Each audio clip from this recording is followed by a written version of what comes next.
O programa Despertar Viamão. Apresentação: André Guedes e Rubem do Saneamento. Iniciamos mais um Despertar Viamão. Meu nome é André Guedes. E eu sou Rubem do Saneamento. E hoje temos o prazer de termos conosco aqui o vereador Igor Bernardes. Rubem, já que é o teu convidado, faça as honras. O nosso convidado fizesse a sua apresentação, né? Falasse um pouco da sua trajetória aí, para que a gente possa desenvolver a nossa bate-papo de hoje. Beleza, Rubens, André, satisfação estar participando aqui, né? Sempre que a gente tem oportunidade, sempre que nós recebemos o convite para bater um papo, para trocar ideia, para falar de política, para falar de educação, de qualquer tema que tenha relevância social e que, né, entendendo que haja também da nossa parte algum domínio, alguma coisa para contribuir, eu sempre estou à disposição. Então, eu sou o vereador Igor, né? Eu sempre me apresento como professor Igor, tá?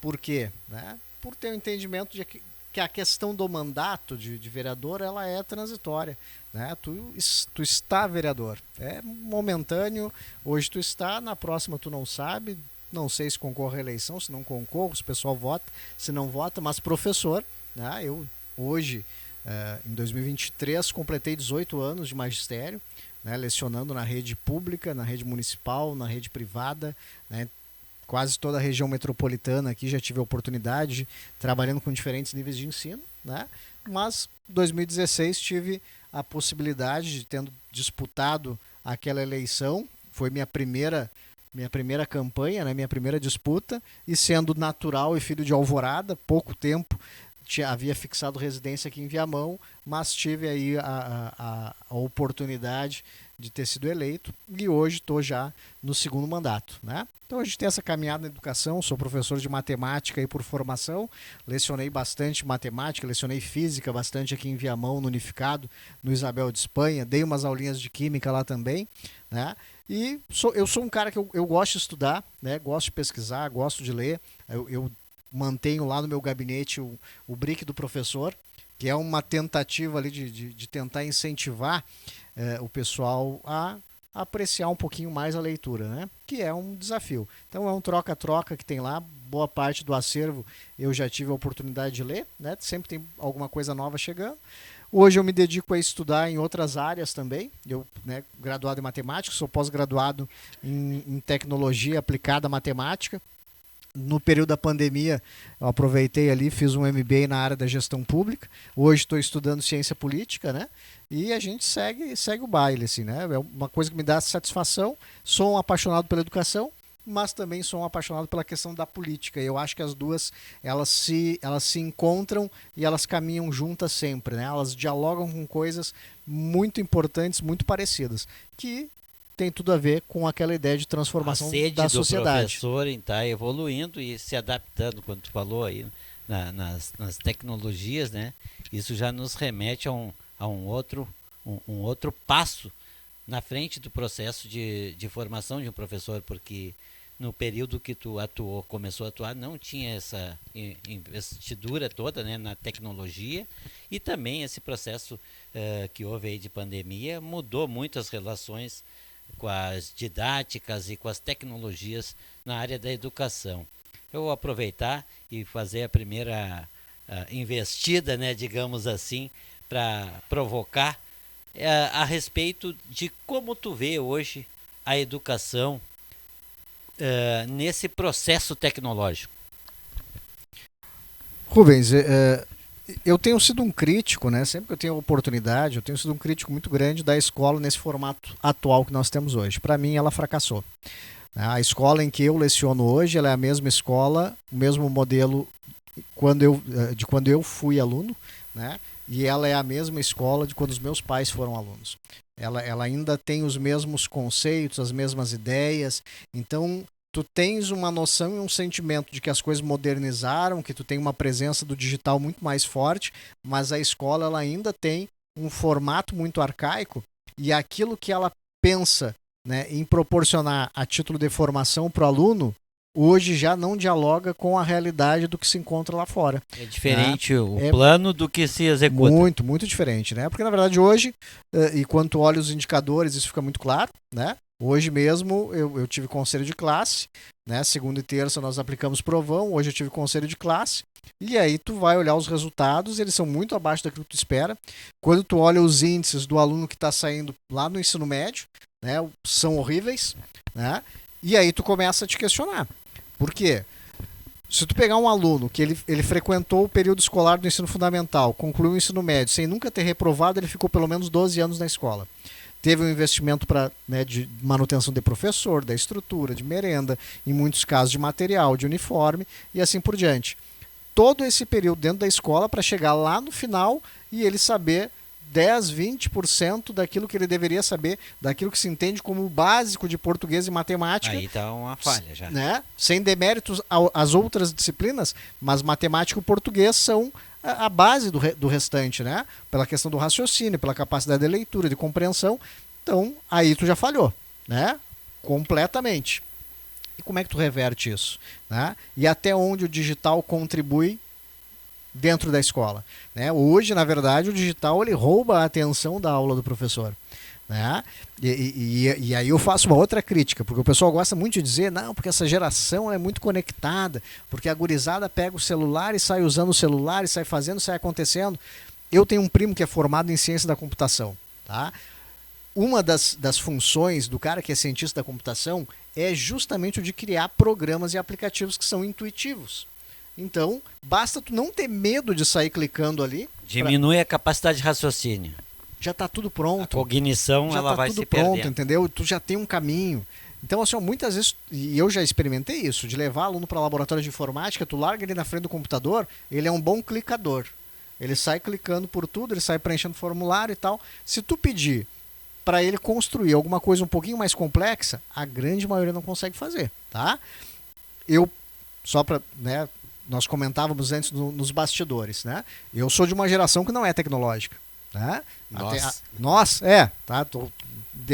Devemos ter idades parecidas aqui. A nossa geração, ela não nasceu no meio da tecnologia. A gente foi aprendendo e vai tentando se atualizar. Cara, o meu material, né, o meu material gráfico nas duas campanhas fui eu que criei. Porque eu sentei na frente do computador, eu fui ler, fui pesquisar para saber como fazer, qual programa usar. Eu tenho uma empresa, né, eu gosto de empreender, empreendi, é a terceira vez que eu estou empreendendo na vida. Né, na primeira eu quebrei, tive prejuízo, na segunda eu empatei, na terceira eu estou tentando fazer dar certo. Eu preciso de um site. Vou pagar para fazer um site? Não vou pagar para fazer um site. Fui, sentei na frente do Google, porque tu tem a possibilidade de aprender lá dentro. E é isso que a gurizada não faz e a maioria das pessoas não fazem. Elas consomem as redes sociais apenas a título de entretenimento e depois conectam o computador para consumir mais um monte de porcaria. Né? Baixar música, ou olhar uma série, para ser só consumidor. Produzir muito pouco. E aí a escola falha também, porque ela não instrumentaliza o aluno para ele produzir tecnologia, já que ele está dentro de um mundo que é tecnológico. Vai, André. Professor, vou chamar de professor. Professor, a educação não evolui conforme evolui a tecnologia, né? No meu tempo de estudante, a melhor aula às vezes era educação física. Hoje as crianças, os adolescentes, querem ir por uma aula de informática. Às vezes a educação física não é tão mais atrativa como era antigamente. Na visão de professor, estando vereador, como tornar a escola mais atrativa? Qual o mecanismo de atrair as crianças, atrair a atenção das crianças dentro da sala de aula? André, aí nós temos que pensar, eu preciso pensar enquanto professor, mas hoje estando na vereança, né, eu também preciso pensar na concepção da gestão pública. E o gestor ele pensa em custo, ele pensa em investimento e tu pensa em ter resultado. Né? A gente tem que sair do politicamente correto. Educação, ela é sim um negócio, tanto no privado quanto no público, porque tem um investimento e tu tem que ter um resultado lá na frente, senão tu está injetando dinheiro, e aí a grande diferença entre gastar dinheiro e investir dinheiro. Hoje se gasta dinheiro na educação, porque tu não tem um resultado minimamente aceitável. Então tu tem que romper primeiro com esse modelo de escola, a começar por tu tens que definir critérios mínimos daquilo que tu espera que o aluno saiba quando ele chegar ao final de cada módulo. Processo de metas. Tá? Mas assim, ó, eu tenho que entender essa lógica de metas, né, não naquela ideia de meritocracia perversa ou coisa do tipo. Não. O que eu espero que um aluno, ao sair do ensino fundamental, saiba? O mínimo. Porque hoje o aluno sai do ensino médio sem saber o básico das 4 operações, tá? Sem conseguir executar operações básicas, sem conhecer um mínimo de matemática financeira, porque ele vai precisar para lidar na vida dele, fazer um planejamento financeiro pessoal, né? Ter a capacidade de empreender. Ele sai muitas vezes sem conseguir produzir um texto decente, minimamente decente, né? Sem saber se expressar verbalmente, ele vai precisar também para o mercado de trabalho, e ele sai sem conseguir ler e entender aquilo que ele está lendo. Tá? A maioria dos textos, às vezes até textos um pouco mais simples, ele sai sem conseguir ler e entender. Por isso que a grande maioria prefere o quê? A rede social, ficar vendo videozinho, um monte de imagem, porque está exigindo muito menos esforço, né, do que tu ler um livro para formar uma opinião, ou tu ler vários livros para tu conseguir formar uma opinião melhor ainda. Primeiro ponto, a gente tem que saber o que nós esperamos, tá? E que nós não vamos abrir mão que o aluno tem que saber, tá? Porque senão vira trenzinho da alegria. Todo final de ano, conselho de classe, na escola pública tu acaba naquela ideia de que tu tem que sair aprovando todo mundo porque tem mais gente vindo atrás, tu tem que abrir vaga. Na escola privada tu aprova porque o pai pagou mensalidade, se tu não aprovar ele vai lá te encher o saco, vai brigar com o professor, com a direção, vai ameaçar tirar da escola. Então a gente tem que ter, e isso tem que ser inegociável. O que é o mínimo aceitável para o aluno saber? E aí depois tem que pensar nesse formato de escola. O que acontecia na nossa escola, da nossa geração, e acontece hoje? Cara, tem dia que o aluno está tendo 2 períodos de matemática, está sendo com a cabeça cheia, sai o professor de matemática, entra o professor de português. Vai lá e enche a cabeça do moleque mais ainda. Então tem 4 horas massacrando ele. Não, ele tem que ter uma aula de matemática, ele sai e vai ter uma aula de educação física, ele tem uma aula de português, ele vai para aula de informática, ele tem que ter uma aula de história, ele vai para uma aula de artes. Então tu tem que diversificar o currículo, contemplando várias competências, porque nós somos diferentes, né? Daqui a pouco eu tenho aptidão para o cálculo e tu tem para arte. Isso não quer dizer que eu sou mais inteligente do que tu. Nós temos inteligências diferentes. Eu tenho que potencializar todas elas através de um currículo que seja diversificado. Mas, ainda que respeitando as diferenças, tem conhecimentos mínimos que a gente precisa exigir. Porque hoje tu não prepara o cidadão para ele exercer a sua cidadania e tu também não prepara um cara para sair lá na rua e trabalhar. Eu tenho contato e me relaciono com vários empresários e a queixa da grande maioria é: tu não encontra mão de obra na rua minimamente qualificada. Tem um amigo que tem um escritório e esse dia eles estão falando: eu não consigo contratar alguém que seja capaz de atender o telefone, ouvir um recado, anotar o recado e transmitir o recado tal qual ele recebeu. Tamanha a dificuldade. Porque isso tudo está errado lá na base, lá na formação. Então, já que tu tocou nesse assunto, e eu acho bem interessante quando tu fala, né, nas múltiplas formas de se relacionar com a educação, cada aluno dentro do seu campo cognitivo e a capacidade, a inclinação vocacional para isso, né? A gente pode entender que existe três etapas, né, da estrutura educacional. Uma é a social, ou seja, o aluno ele tem que ter condições, tá alimentado, ele tem que ir para a escola e tem que ter a escola. A outra, né, é o formato que vai abrigar esse aluno, ou seja, né, a preparação desde o plano pedagógico, a estruturação dentro da sala e por último, então, né, e mais importante, né, é a qualidade ou a qualificação ou a diretriz, ou seja lá como quiser entender, como o professor vai fazer a leitura disso, como é que ele está preparado para isso, para receber múltiplos alunos de situações sociais muitas vezes diferentes, de cargas sociais que vêm, né, de uma família, de uma situação mais de violência, às vezes, de fome. E a gente, quando tu fala assim que o investimento, sim, todo e qualquer investimento ou aplicação de recurso é um investimento que tu espera um resultado. E tu falaste com muita propriedade, eu concordo plenamente contigo. Tu tem que investir e tem que ter resultado. Como é que tu vai investir 300 milhões na educação, um volume de dinheiro, é a mesma coisa que tu não se preparar para gastar esse dinheiro. É tu botar na mão de uma criança um dinheiro e ela vai gastar no que ela quiser.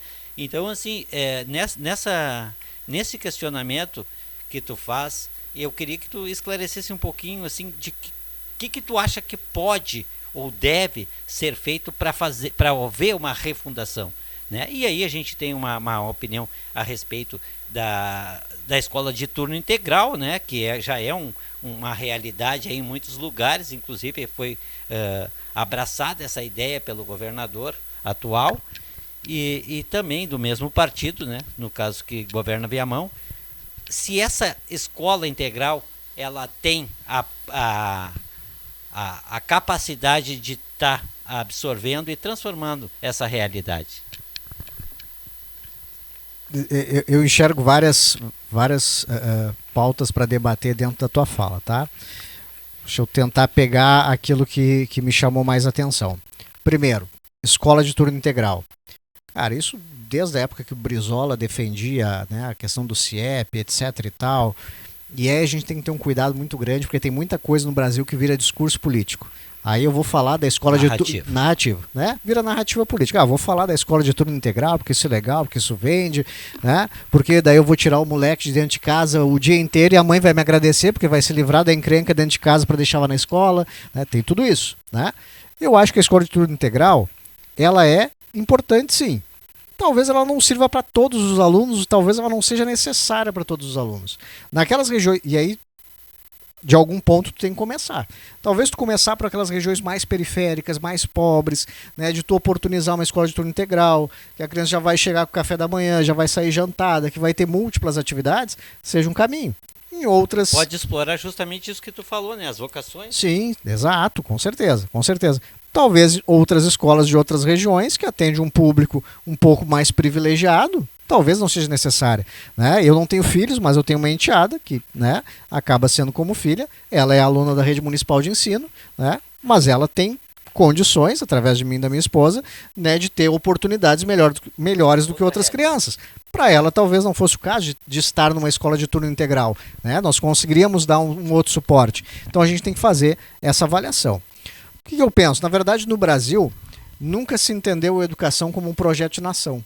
Porque é isso, né? Educação, tu prepara a nação do futuro. E isso nunca houve de todos os governos, de todos os partidos, de todo mundo que passou lá em cima. Nunca se olhou para a educação como um projeto de nação. Que tipo de país eu quero para o futuro, né? Outros países que fizeram investimentos na educação básica colheram no médio prazo resultados muito bons. O que não acontece no Brasil, porque daí tu tem um imediatismo político, né? Que é eu vou tentar fazer tudo que eu puder dentro do meu mandato para me colher dentro do meu mandato. Verdade. E isso tu só precariza cada vez mais.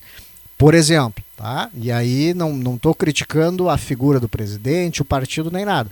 Eu entendo como um equívoco.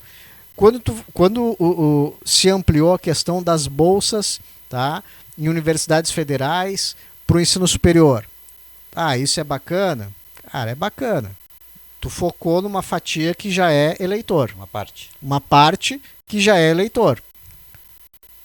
Quando eu entendo que tinha que ter formado lá na base, tinha que ter aprimorado a formação lá na base, desde a educação infantil, do ensino fundamental, melhora a Universidade Federal, amplia as universidades estaduais. Numa crescente, para que esse aluno, para que o aluno da escola pública, ele não esteja tão prejudicado na competição com o aluno da escola privada. Tu melhora a partir da base, que é o que países bem desenvolvidos sempre fizeram. Educação a partir da base. Porque daí tu pega aquele indivíduo que passou a vida escolar toda dele tendo uma educação abaixo da educação oferecida na escola militar. Vai chegar deficitário. Vai chegar deficitário lá na ponta, tá? Ele vai acabar tendo as suas dificuldades, às vezes não vai conseguir reter e tu está enxertando dinheiro público dentro de instituições privadas, né? Algumas com a ideia de filantropia e que muito pouco entregam de benefício depois para o povo. Então tem toda uma crítica aí para se fazer. A educação, ela tem que ser modificada a partir da base e ela tem que ser modificada a partir de Brasília. Tá? Brasília é que tem que fazer a discussão, tá? E de lá irradiar para os estados e para os municípios. Que modelo de escolas nós vamos ter, que perfil de nação nós pretendemos criar para o futuro, tá? e tudo isso é muito complexo de fazer pelo tamanho do território que é o nosso país, né? Tu tem que mexer na formação do professor, sim, isso é inevitável.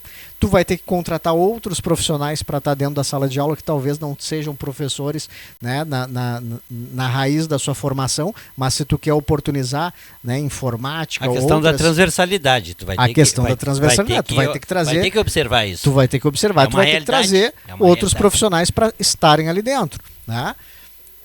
E tu vai desacomodar muita coisa e tu vai desacomodar o magistério que tem uma resistência, uma relutância muito grande de aceitar qualquer tipo de mudança, né? Eu sou professor há 18 anos, cara, e eu tenho muita propriedade e tranquilidade de falar. Só uma dúvida, tu é sindicalizado?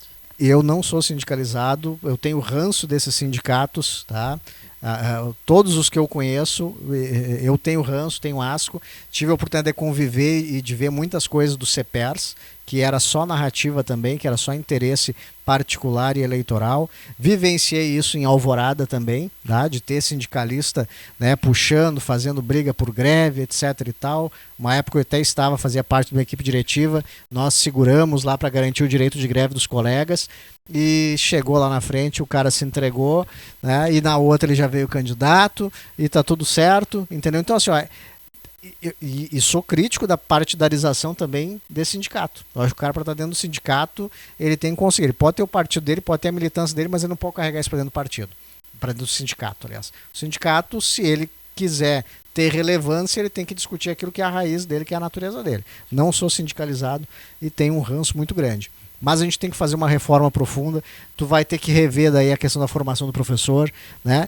E isso, assim, ó, num primeiro momento vai ser impactante, vai ter que ser goela abaixo, entendeu? Mas tu tem que fazer, porque de algum ponto tem que começar, né? E quanto mais nós adiarmos isso, mais difícil a coisa vai ser, mais dinheiro vai estar sendo desperdiçado à medida que tu tem uma estrutura de escola, professor e tudo mais, e tu não está tendo um resultado minimamente aceitável lá na ponta. Eu creio que o André vai entrar na questão da inclusão, né, André? Também. Mas antes eu queria pegar esse gancho, aproveitando esses 18 anos de profissão, de professor, onde passou por várias instituições, hoje está lecionando em Alvorada. Eu queria que o senhor avaliasse como está a educação no município de Viamão e o que precisa melhorar na educação de Viamão. André, tu está te referindo à questão só da rede municipal ou tu está olhando no conjunto?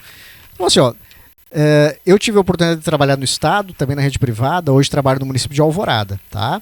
A rede municipal de Viamão, se comparada com a rede municipal de Alvorada, por exemplo, que é onde eu estou, ela está muito mais à frente, muito mais estruturada, muito mais qualificada, remunerando muito melhor, tá?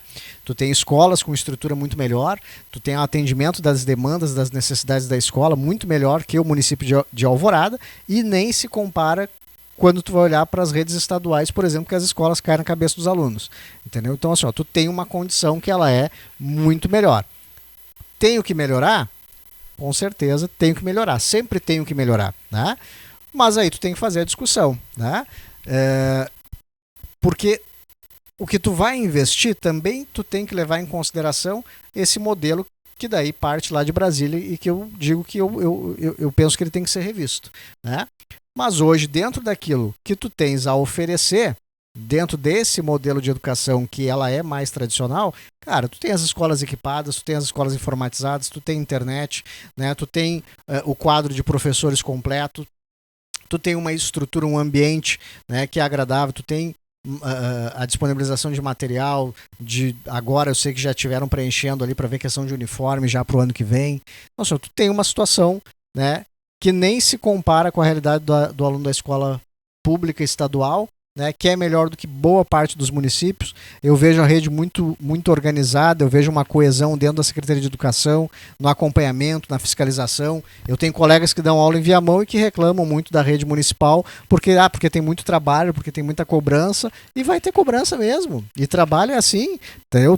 Tu é funcionário, tu é empregado, tu vai ter uma cobrança de resultado, de saber como é que a coisa está andando. Quem já trabalhou na escola privada, por exemplo, que não paga muito mais do que a escola pública, principalmente se tu comparar determinadas redes com o que paga hoje o município de Viamão, e tu é ainda muito mais cobrado lá do que tu é cobrado aqui, tá?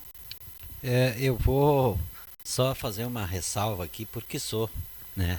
Sou sindicalizado, sou delegado sindical, represento um sindicato, e apesar de discordar da tua opinião, nós não te trouxemos aqui para nós trouxemos para dialogar, para inclusive saber como é que tu vê as coisas, porque a diferença é que nos torna evolutivos no sistema, né?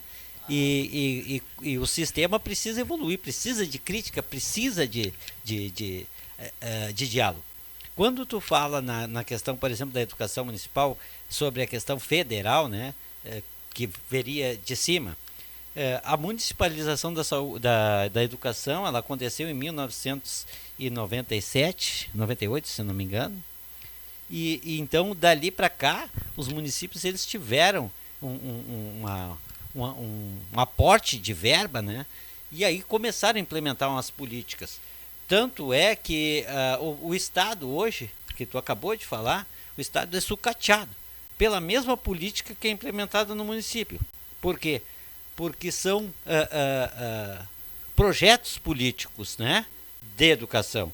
E aí vem de acordo com aquilo que tu falou. Pô, os projetos estão tudo de 4 anos porque tem que, né? Tu vê essa forma aqui na cidade, aqui no estado e até a nível federal, porque tu falaste aí que as bolsas, por exemplo, as cotas, né?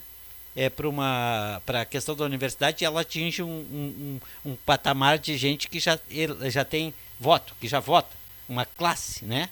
Digamos assim, uma categoria que vota. E aqui na base, eu concordo contigo, deveria de ser um processo evolutivo, né? A educação, ela tem que ser acessível dentro da infância, né? Da pré-escola, ela tem que ser evolutiva até chegar então ao nível de melhorar o nível. Tu acha que o professor da rede municipal, da rede estadual, ele é preparado conforme a pressão que ele sofre da política de governo? Tipo assim, ó, tu disse, o professor municipal aqui, ele está muito cheio de serviço. Ele é cobrado. E na rede estadual talvez não seja. Talvez pela distância. O que acha que falta para te condensar o professor, o profissional, com a formação do aluno, né? Para melhorar essa qualidade aí de relação. Se tu quiser, eu posso ser mais objetivo, que eu fiz muito ampla pergunta mesmo. Sim, não, tu deu voltas por várias coisas ali, né? E até só para... tu falou desde o município... Só para... Não, para mim tranquilo, só para ajustar ali, porque se depois isso, né, for confrontado, para a gente não ter problema, né? Eu não falei da questão de cota, porque às vezes quando a gente fala cota, aí tem um entendimento se é a questão de cota racial e tal. Eu não falei da questão de cota, né? Eu fiz uma crítica com relação.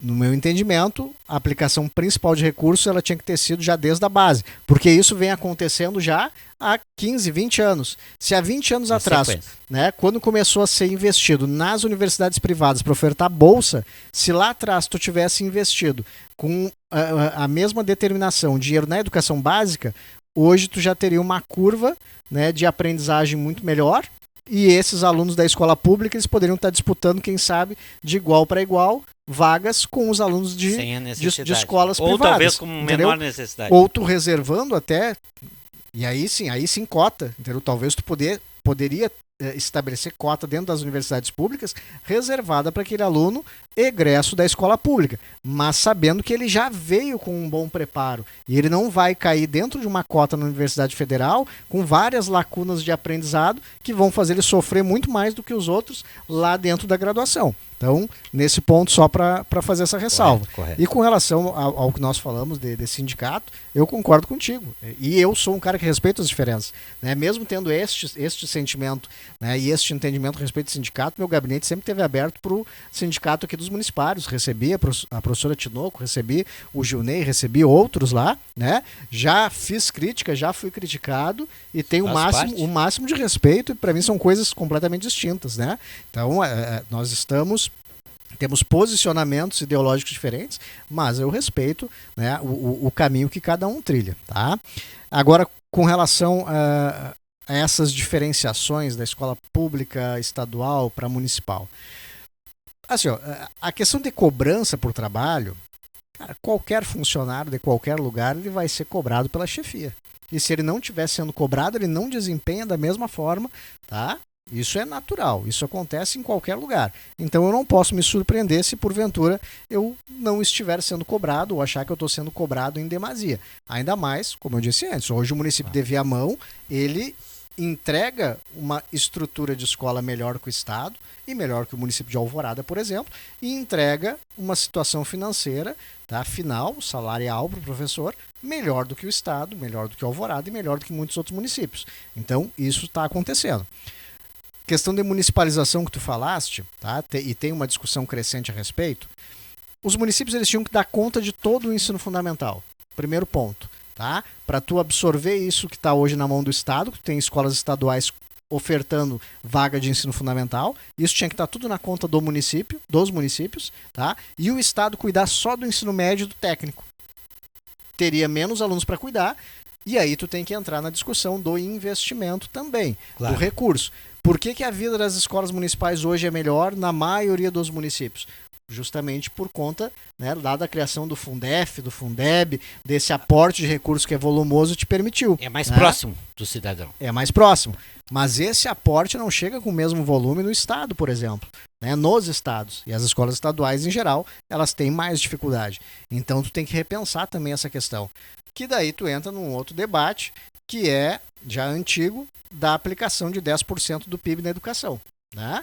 Eu acho que hoje nós temos um volume bom de dinheiro na educação, que acaba, ao invés de ser investido, sendo gasto, porque tu não está obtendo resultado. Essa é a diferença. Pro volume de recursos que tu tem hoje, a gente está gastando mais do que investindo, porque tu não está tendo retorno. Tá? Mas isso já há 10 anos atrás já era uma meta que foi apresentada na CONAI de avançar para os 10% do PIB. Há 10 anos atrás se propôs isso, hoje tem uma aplicação de 5,4% do PIB. E aí, metade. E se discute para daqui 10 anos, de forma escalonada, chegar nos 10%, que é o que eu defendo e que eu entendo que é justo. Desde que bem aplicado. Senão tu vai continuar... É que, na verdade, 3% mal aplicado, ou 10%, é melhor do que 10% mal aplicado. Sim. Também, porque isso aumenta o percentual e diminui o resultado. E aí, André e Rubens, a gente não pode esquecer também, quando a gente fala em educação, nós não podemos cometer o erro de jogar tudo nas costas do professor. Tá? É aquela máxima. Para a escola voltar a ser o segundo lar, a família tem que voltar a ser a primeira escola. Isso hoje não está acontecendo.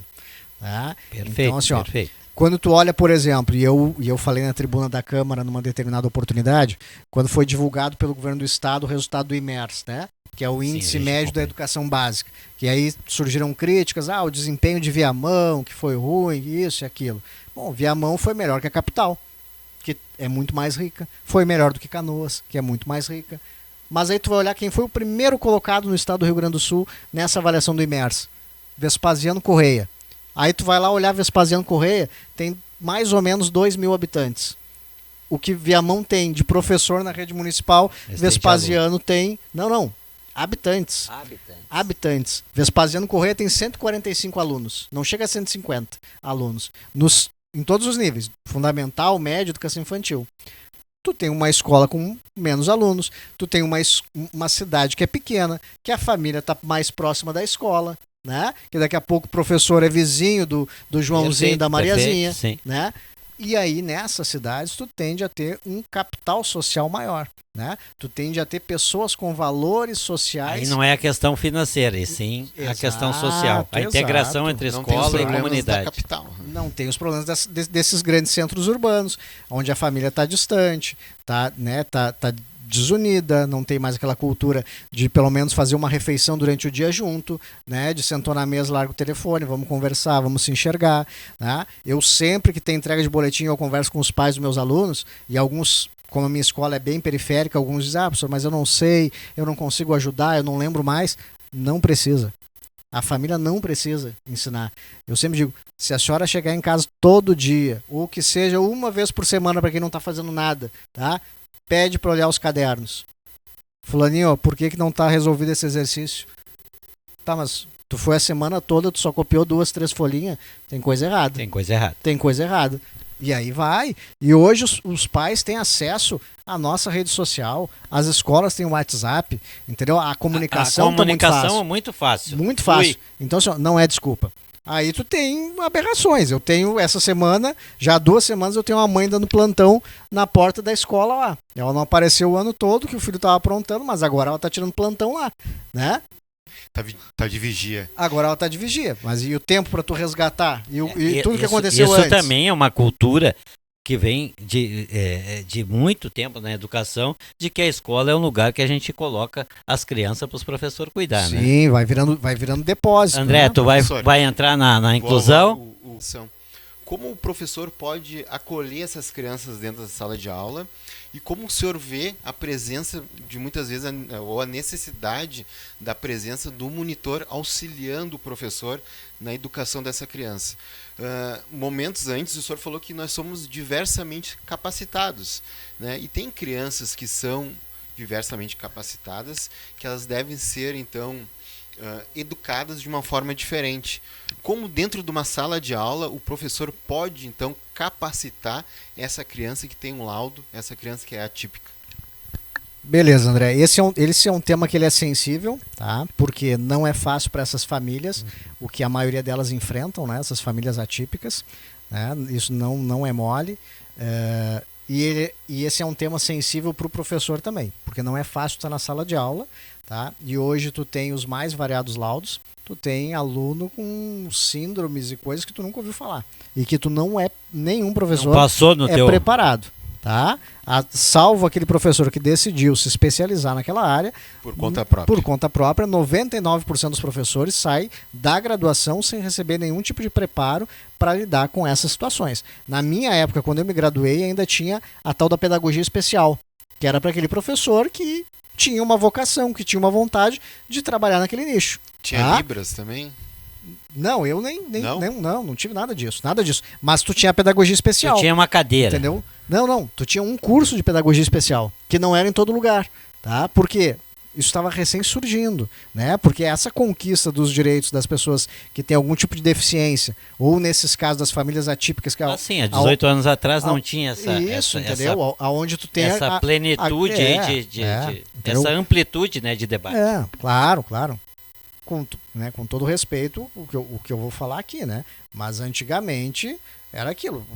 O Joãozinho tinha lá uma síndrome, tinha um laudo, alguma coisa, ninguém sabia, era taxado de retardado, mandava para casa. Mas para casa. Exato. Então era invisibilidade completa e era isso. Tu via, não, isso nunca vai servir para nada, manda para casa.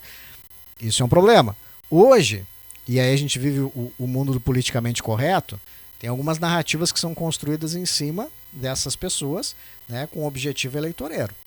Quando se discutiu essa ideia de educação inclusiva nesse modelo que está hoje, a gente tem que pensar algumas coisas, né?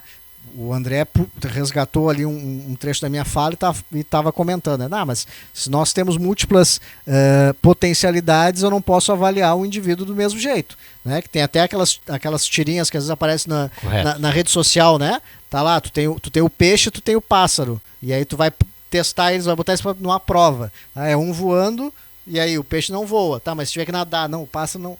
Se eles são diferentes, eles têm que ser testados diferentes. Aí tu tem que discutir. Qual é o objetivo da inclusão? Né? Qual é o objetivo da inclusão? Porque aquele aluno que necessita da inclusão, ele tem um laudo, ele necessita de um atendimento especial, que ele não vai encontrar na escola porque o professor não está preparado para isso. Aí se apegam lá na legislação, dizendo que a legislação diz que tem que ter um monitor. No Brasil, as pessoas tinham que conhecer um pouco melhor como é que se produzem as leis no Brasil. Tá? Por quê? Verdade. Por quê? Tá? E eu, antes do programa, eu conversava com o André Guedes. Bati um papo aqui com ele. Uma das coisas que me indigna muito, Rubens, e eu sou um cara que circulo muito na cidade, eu converso com todo mundo, tá? Desde daquela galera mais humilde até algumas classes um pouco mais altas que eu tenho o privilégio, a oportunidade de dialogar. Tá? E assim, ó, o que a gente identifica, né? Na massa, que é onde está a concentração do voto, que elege tanto vereador quanto deputado, senador, etc e tal, esse pessoal muitas vezes gosta daquele político que é um amigão, que é o cara que vai pro boteco tomar cerveja, pagar trago, que vai sentar para comer churrasco e tal. É um amigão. O profissional. Sem olhar currículo, sem olhar o que ele tem para entregar, qual é o histórico de vida, porque ele vai ocupar uma cadeira, seja no Legislativo Municipal, Estadual ou Federal, onde ele vai ter que discutir educação, saúde, segurança, etc e tal. E se ele nunca foi preparado para discutir nada disso, cara, ele é vítima da própria condição dele. E no Brasil, essa gente produz lei. E aí tu tem hoje uma situação em que talvez tu nem precise mais de leis no Brasil, porque tu tem tanta coisa produzida. Talvez tu até tinha que fazer reduzi-las. assim, ó, tu tinha que fazer um revogaço para ver o que não serve para nada, o que não leva a lugar nenhum.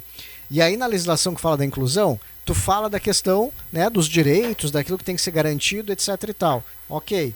Quando é que pensaram em dizer como é que tu garante tudo isso? Quando é que pensaram em dizer de onde é que vai sair o recurso que vai aplicar lá? Porque daí tu chega na Secretaria de Educação, tu talvez tivesse que ter um médico, um psicólogo, alguém para atender o aluno, mas tu não pode gastar o dinheiro da educação com saúde. Tu não pode gastar o dinheiro da saúde com educação. E aí tu começa a ter uma série de problemas. Ah, tem que ter monitor. Cara, hoje tu tem aí, sei lá, num universo de quase, né, 30 mil alunos, se nós tiver aí alguma coisa em torno de 700, 800 alunos, né, que necessitem de um atendimento especial. Aí tu teria que contratar então mais 700, 800 monitores. Eu acho justo. E esse ano foi um. Eu atendi aluno especial em todas as minhas turmas sem ter nenhum monitor. E sem estar preparado para atender aquele aluno. Aí tá? que tá. E aí, por isso que eu falo dos dois lados, como vereador, como vivendo a gestão pública, mas também como professor. E eu vivo isso há anos, porque o Isabel de Espanha tinha uma sala de inclusão para aluno cego. E eu dava aula de matemática e física para aluno cego. Se quem enxerga já não entende muita coisa, então já tem dificuldade, né? E aí é só um caso que tu está buscando. E aí, assim, ó, vamos contratar mais 700 monitores. Como é que paga essa conta? Da onde é que sai esse recurso? Porque lá, quando criaram a lei, não pensaram nisso. E quando alguém cria uma lei, ele tem que pensar na fonte de recurso, de Tem onde que ser é que sai. responsável para ver se é viável executá-la. Exato, exato. Então a solução seria capacitar os professores. Tu tem... Pois é, André, assim, ó, Ou uma das soluções. primeiro ponto para mim, tá? Quando pensaram essa lei nesse formato, eles também fizeram uma jogada de esperteza, tá? De livrar os governos de oferecer escolas especiais para atender Era a pergunta essas que eu ia crianças. fazer. Então tu tinha que ter escolas especiais voltadas para atender esses alunos. O que é a inclusão para mim hoje, tá? Lá na escola do aluno dito comum, é muito mais a socialização. Porque é mentira que numa turma com 35, 40 alunos, no perfil que nós temos hoje, se tu tiver 1, 2 alunos de inclusão, que muitas vezes ele precisa de um acompanhamento direto, que ele precisa de muito mais atenção, e eu já vivenciei isso. Que eu parava para atender o aluno de inclusão, o resto da turma estava quebrando a sala. Quando eu ia tentar centrar a turma e explicar a matéria, o aluno de inclusão despertava e ele exigia a minha atenção, porque ele tem essa necessidade do acompanhamento mais próximo. E aí o professor fica numa saia justíssima. Ah, mas tem que ter monitor. Ok. A lei fala da qualificação desse monitor, porque a maioria dos lugares pega o cara do ensino médio, pega estagiário, que sabe menos que o professor. Não exige. Entendeu? Então, assim, ó, quando se produz lei no Brasil, tá, é muito melhor que o legislador passe pelo seu mandato e produza 1, 2, 3 leis, mas que faça isso com consistência, pensando, com início, meio e fim, né, com viabilidade, sabendo se está na sua prerrogativa ou não. Agora, tu criar leis só para ter uma narrativa, só para dizer que eu sou o salvador da pátria porque eu criei aquela lei que nunca vai ter viabilidade, e eu vi muito disso na Câmara de Vereadores, né, de leis que nunca vão ter viabilidade, algumas foram aprovadas, outras foram reprovadas, é uma lástima, e as pessoas acabam não acompanhando e não sabendo, e às vezes não têm o conhecimento necessário, porque falta lá na escola o preparo para o exercício da cidadania. Então, assim, ó, inclusão é um desafio, nós estamos muito longe de resolver, porque, de novo, isso tem que ser repensado, essa lei, em como é que tu atende. A escola, na sua concepção básica, já para aquele aluno dito normal, ela tinha que ter uma estrutura muito maior do que só educador. A escola, ela tem que ter um aparato de assistência social, porque tu pega muitas famílias que precisam desse apoio. A educação, ela tem que ter um link com a questão da saúde, porque tu tem alunos que tu identifica que tem problemas diversos e que tu precisaria ter uma agilidade maior de encaminhamento, né? Mas tudo isso, né? O gestor público, ele vive um desafio muito grande, né, Rubens e André? Porque enquanto na minha vida privada eu posso fazer tudo aquilo que a lei não me proíbe, Na administração pública eu só posso fazer aquilo que a lei permite. E se eu tenho um conjunto de leis, né, atrapalhadas, né, atravessadas, que não me dão clareza nos caminhos, o gestor muitas vezes ele fica embretado. Ele quer que não quer resolver o problema da educação especial. Eu agora, só para pegar ali a tua janela a respeito da escola especial, que no meu entendimento eu acho que tu tem uma inclinação, digamos assim, não sei como seria nos dias de hoje, que a escola especial, como a PAI, como outras, né, que a gente já viveu aí, ela, quando a gente fala em inclusão, eu sinceramente eu penso diferente. Onde é que se constrói a inclusão? E aí eu volto para aquela chamada que tu fez. Primeiro, socialmente, em casa. Tem que incluir em casa. E aí ver o que significa a inclusão, não sendo uma narrativa política, como tu dissesse aí também, como narrativas são criadas justamente com esse propósito, né? Tipo assim, eu tô top, eu tô surfando, né, no tema e coisa do gênero. Como nas enchentes, como em tudo quanto é coisa. O brasileiro tem uma sapiência, assim, uma velocidade para pegar as narrativas e surfar. Mas o que eu quero dizer com isso? Eu, aprendendo agora contigo, porque tu colocou aqui muitas coisas que eu via, eu não digo que mudei de ideia, mas eu comecei a refletir. E isso faz a gente amadurecer. Essa é a ideia do debate, né, Rubens? Então, assim, ó, eu vejo que a escola especial, ou como foi criado agora, aprovado por lei, né, a homeschool, né, que é um outro processo, eu acho que tudo pode ser aproveitado, potencializado. Eu tenho conversado com muitas pessoas e eu queria me referir aqui a Dai Silva, que é uma pessoa muito dedicada ao tema, principalmente da questão da inclusão, e que eu acho que os pais, a comunidade que sofre que vive esse momento, ela teria que ser mais ouvida. E de que forma se ouve, né? Levando isso, unindo o executivo, o legislativo, né, junto com a comunidade para construir algo. E aí, sem aquela desprovido, né, de preconceitos, e caminhar junto e construir soluções. Porque nós não vamos esperar soluções de uma criança típica. Nós não vamos.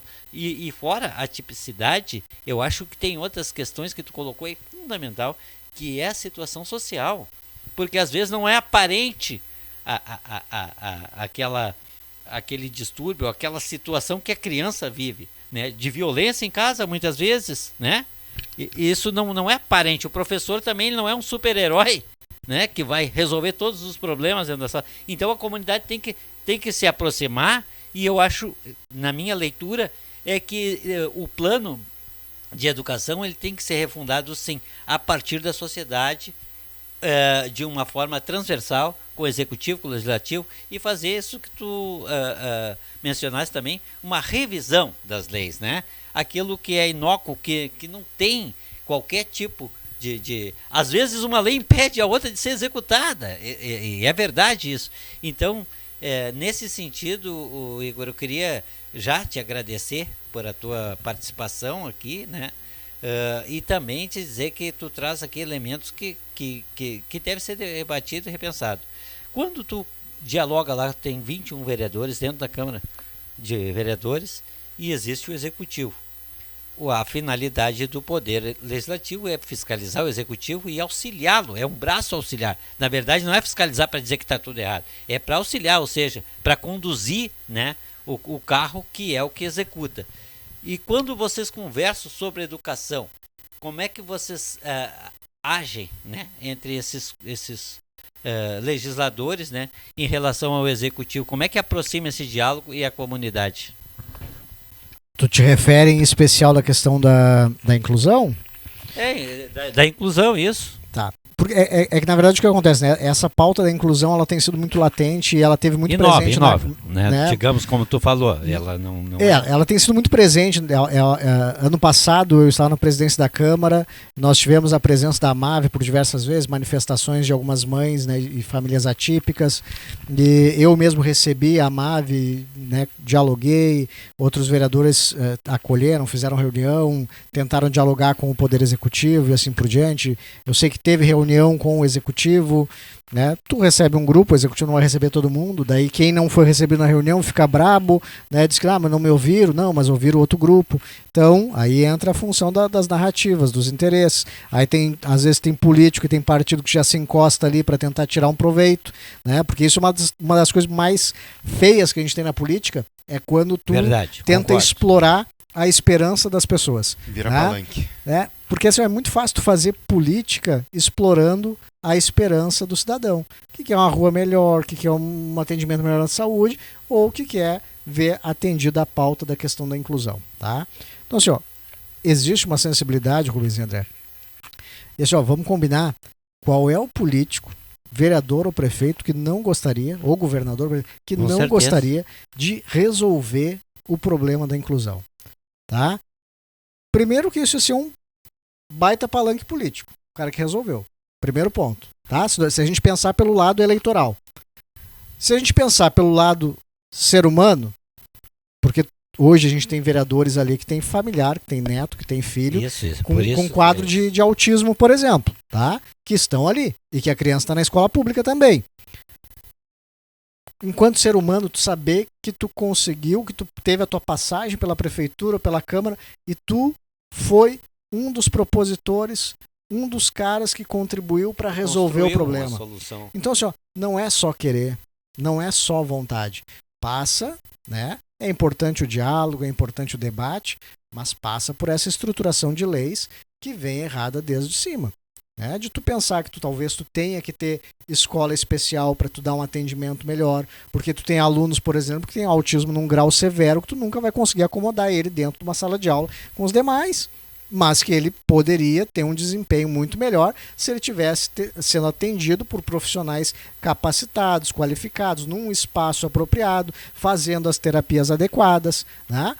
Muitas das necessidades desses alunos, por exemplo, recai na responsabilidade do SUS da competência daquilo que é do Estado e não daquilo que é do município. Perfeito. Mas as famílias não entendem e muitas vezes nem têm a obrigação de entender e cai tudo na conta do prefeito ou tudo na conta da Câmara. Então a gente precisa entender essa divisão de responsabilidades. Penso que a partir de Brasília, e eu falei isso numa oportunidade quando a Sabrina estava à frente da AMAV, eu gostaria que esse movimento crescesse e muito, especialmente em nível estadual e federal, porque tu tem que sensibilizar a partir de lá, porque é a partir de lá que política nacional. Isso, porque tu vai instrumentalizar os prefeitos com leis mais robustas, tá? Mas com visão de recursos, né? Com tudo, desde que te diga, né, como é que tu vai atender e qual vai ser a fonte de recurso. Porque daí não é só o monitor, tá? Que tinha um discurso muito forte, mas falta monitor.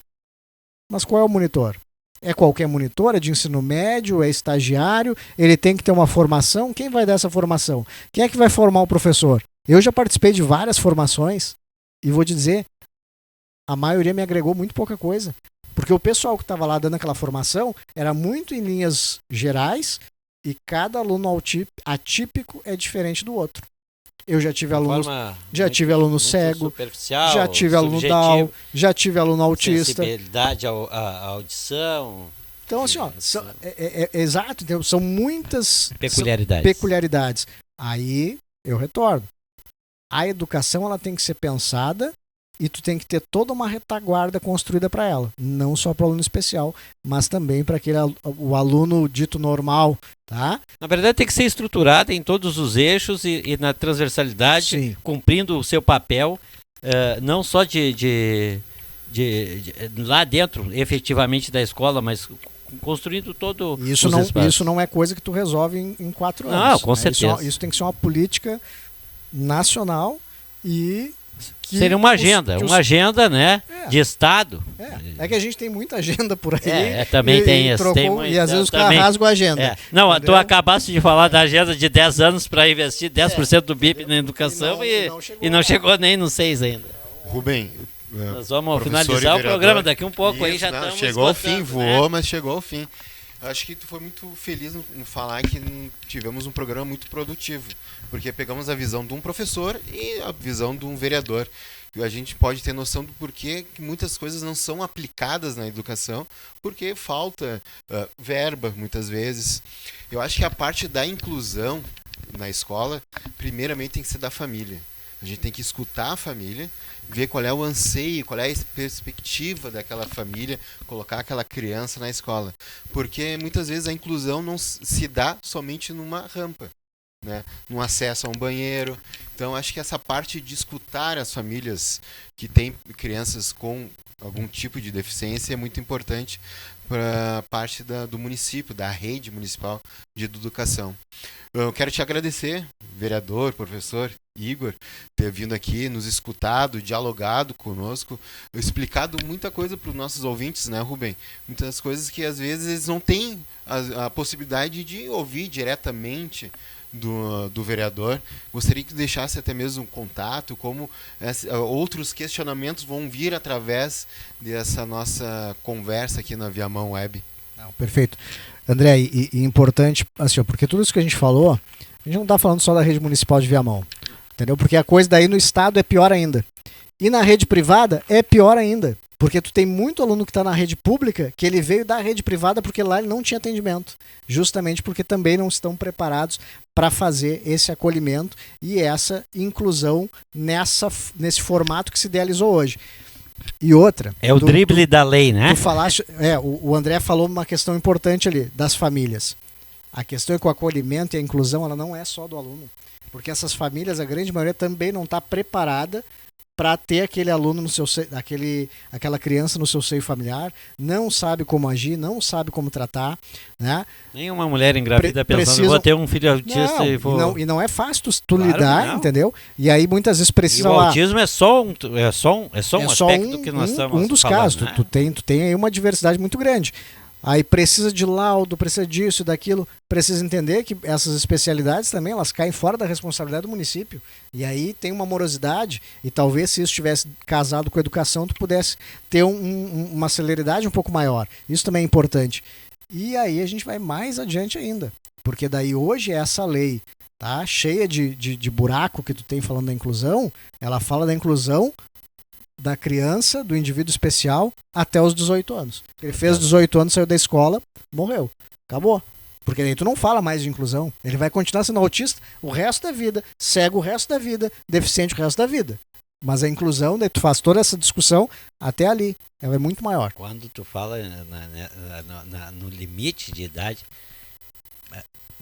soa muito ruim nos ouvidos da gente saber, bom, a gente tem que se preocupar até os 18, depois passa a não ser mais cidadão, né? O problema vai muito mais além, né? Eu queria também te agradecer, como tu já me recebeste lá na Câmara e também se colocou à disposição aqui, fico grato, acho que foi fundamental essa tua participação para quebrar alguns preconceitos, né, de que a gente também, que o nosso pensamento está certo o tempo todo.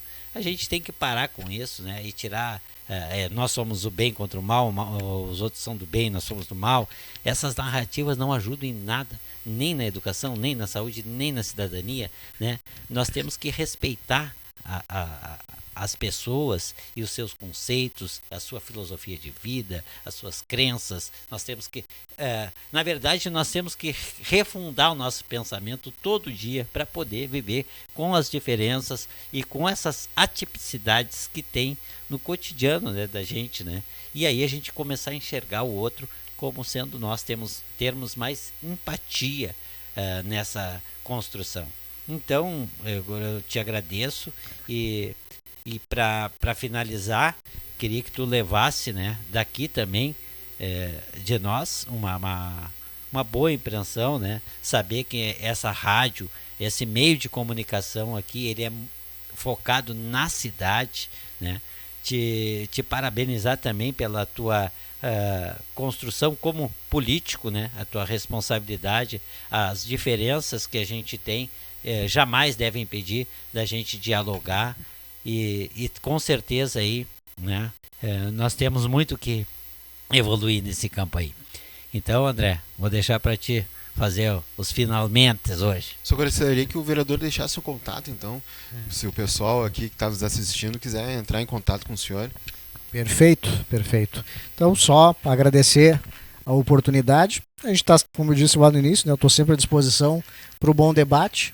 Eu, particularmente, eu sou muito favorável, eu sou sempre aberto ao diálogo, eu entendo que essa construção ela é importante, eu não tenho medo da divergência, né, não tenho medo do bom debate, né, e procuro sempre estar o mais preparado possível para debater qualquer coisa, né, dentro, hoje sou vereador da cidade, eu tenho a responsabilidade de poder debater qualquer pauta, né, dentro dessa linha de atuação aí que a gente se colocou, né, me coloquei como candidato a vereador, fui eleito, eu tenho que dar resposta. Então é minha responsabilidade.